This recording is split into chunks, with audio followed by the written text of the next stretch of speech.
మళ్ళీ పెరిగింది వర్షం.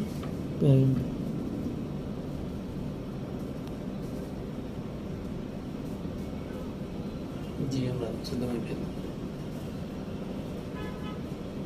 ఇటు పెడితే వర్షం పడుతుంది, లైట్ కనిపిస్తుంది సార్. అట్లా వేస్తే మామూలుగా వర్షం పడినట్టే ఉంటుంది. ఈ లైట్ దగ్గర కింద పడుతుంది, కింద పడ్డ వర్షం కాలం వస్తుంది.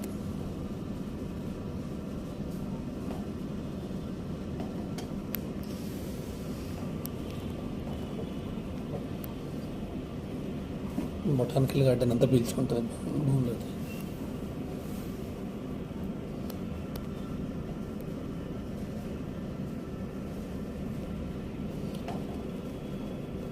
ఎండాకాలం సముద్రం నుంచి వాటర్ అంతా ఎవాపరేట్ అయిపోయి వర్షాకాలం రివర్స్. హలో.